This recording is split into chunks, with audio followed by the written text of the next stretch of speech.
A flying cage with 2 rotors and 0 precedence. That's what it looked like until it lifted and rewrote the rulebook. The 1930s loved records and dead ends in equal measure. Daring flights, daring claims, and lots of prototypes that went nowhere. Then a machine appears that doesn't just flirt with the future, it drags it into the room. The FW-61. The world's first truly controllable helicopter. It didn't just hover, it held position, turned on command, and climbed under control when everything before it mostly shook, skittered, or flopped. And the story doesn't start in a flashy test hall. It starts quietly in Bremen, inside the mind of Heinrich Focke, a co-founder with the heart of a tinkerer, a man who saw rotors where everyone else still saw propellers. He wasn't trying to win a headline. He was trying to answer a simple, demanding question. What would it take to trust a helicopter with your life? The answer became a machine that left everyone else in the dust. But before it conquered a city arena, it had to prove it could even hover in a hangar. That's where our story lifts off. Heinrich Focke didn't just build airplanes, he poked holes in assumptions. Autogyros had shown what a free-spinning rotor could do. The rotor turns because of the air rushing up through it, not because an engine forces it. Useful, elegant, but limited. They needed a running start. Focke wanted something bolder, a craft that could lift from a standstill, hover without drama, move sideways, back up, and, most of all, obey. In 1932, he built a model. No wires, no rails, no sleight of hand. It took off under its own power and stabilized itself. Today, that humble ancestor sits quietly in the Deutsches Museum in Munich. Easy to miss, hard to overstate. It's a seed of everything that followed. Word reached the Reich Air Ministry. Build it full size. So Focke did what real engineers do. He didn't jump. He iterated. He studied vortices in a wind tunnel, played with blade angles, tested hinges, learned where rotors flap, lead, and lag. Only when the members matched the intuition did he scale up. And when he did, the result didn't look like an airplane at all. That was the point. Curiosity had turned into a blueprint. But the blueprint needed a spine. Focke started with something familiar to speed up the unknown. The FW-44 Stieglitz. Not the wings, the bones. A tough steel tube framework and a tidy tail unit. Everything else changed. Out went the wings. In came a skeletal frame with 2 outriggers, each carrying a large rotor. In the center sat a compact 7-cylinder radial, reliable, air-cooled, around 160 horsepower. Period documents call it the SH-14A, built by Siemens Halske and later under Brembo BMW. Enough power if you used it wisely. At the nose, a tiny propeller spun just to blow cooling air over the cylinders at low speeds. That tiny fan is easy to overlook. It's also a perfect snapshot of Focke's mind. The whole machine exists to go slow and steady where airplanes hate to. So you design for the worst case. No airflow, no overheating. The structure looked like scaffolding with a seat. A pilot sat inside a metal lattice, not a fuselage. To many eyes, it resembled a question mark built from tubes. But the answers lived in the rotor system. Because airframes are just choices. Rotors are where helicopters win or lose. And here, Focke made the big bet. He asked me if I would like to bring him there with my most beloved bomber. This was the first prototype, V1, registered DEBUE, took to the air in 1936 with Ewald Rohlfs at the controls. Not a leap into the clouds, a measured skim off the ground, a hover that didn't dart or wobble, a translation sideways that didn't feel like a fluke, then a steady set down. A pilot's dream.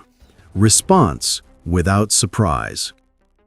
V2 DEKRA followed in 1937. The test program wasn't all grace. Reports from the time talk about early oscillations in forward flight, rocking near certain speeds that hinted at rotor head dynamics that needed taming. Engineers did what engineers do.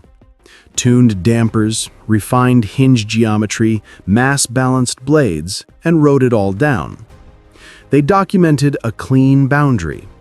Below a certain speed, the machine could hunt and bob. Above it, around 110 kilometers per hour, stability returned like a switch had been thrown. That kind of map is gold. It tells pilots how to fly and tells designers where to improve. The airframe kept its caged look, but in the pilot's hands, it started to feel like a promise kept. If a helicopter can hover on command, translate neatly, and land where it started, it's a machine you can build a future on. The rest is proving it in public and under pressure. Helicopters before the FW-61 flirted with control. The FW-61 set records to end the argument.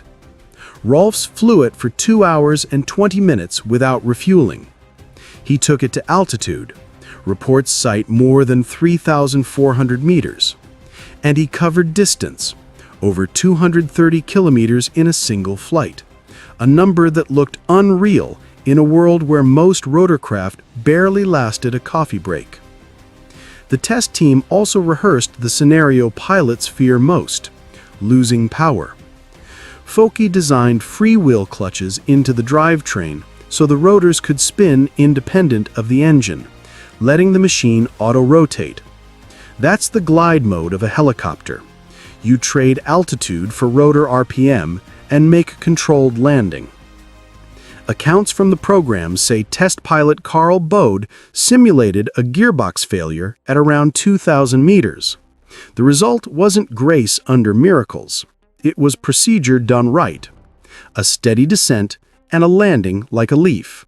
No heroics, just a system that let training matter. That's the difference between a stunt and an aircraft. And yet, if you want the world to believe, data alone won't carry the day. You need a moment people can feel. That moment arrived under spotlights. Berlin, 1938. Deutschlandhalle.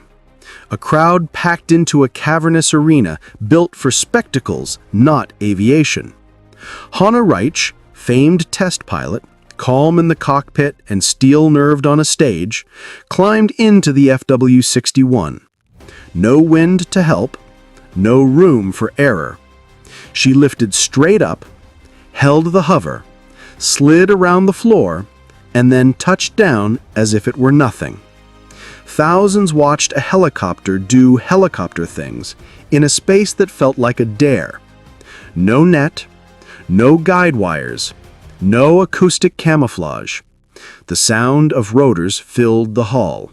The sight of a controlled hover burned into minds that had only known airplanes as fast-forward machines. If you want to pinpoint the instant the helicopter stopped being a rumor and became a reality for the public, that performance is a candidate. Reitsch became the face of the feat, Rohlfs the backbone of the program, and the FW-61 the machine everyone wanted to touch. But the real genius wasn't in the drama. It was in the design choices you couldn't see from the stands. Focke didn't just assemble parts. He wrote a checklist for the kind of helicopter that deserves the name. It needed to land safely if the engine quit. It needed to be stable, no twitching and hover, no runaway oscillations in forward flight. It had to be reliable, not a fair-weather toy. Controls had to be natural, mapped to a pilot's instincts. Performance mattered, climb, speed, range, enough to be useful, not just cute. And it had to be maintainable by real crews. In the early 1930s, hardly anyone phrased rotorcraft in those terms. Focke did, then proved each principle with hardware. He started with models, learned in the tunnel, then scaled up cautiously. He tweaked blade twist. Engineers measured about a 7% lift bump from optimized washout. He mapped the unstable zones and fixed them with dampers. He protected the drivetrain with clutches so auto-rotation wasn't a theory. You don't notice these details until something goes wrong. With the FW61, the something often just turned into a paragraph in a test report, and a better behavior the next day. That's how you build trust, by being boring when boring matters. Still, a question hung over the program. If it was so good, where were the production orders? A flying cage with 2 rotors and 0 precedence landed the helicopter in the real world. It started as a quiet model in Bremen and ended up as a public proof in Berlin. Along the way, it set records, solved control, and wrote down the method. Model first, test in the tunnel, fly small, fix the wobbles, then scale with purpose. Heinrich Focke wasn't chasing a headline. He was chasing trust. He found it. And once a pilot can trust a machine that hovers, a door opens that never closes again. The FW61 walked through first. What would you have said to the ground crew before climbing into that bare metal frame? No doors, no frills, just your hands, 2 rotors, and a new idea. Drop your take in the comments. If you want the next chapter, how the concept scaled into real transport, and how rival approaches like coaxial and tail rotor machines split the future, stay with us. The story of vertical flight gets stranger and smarter from here.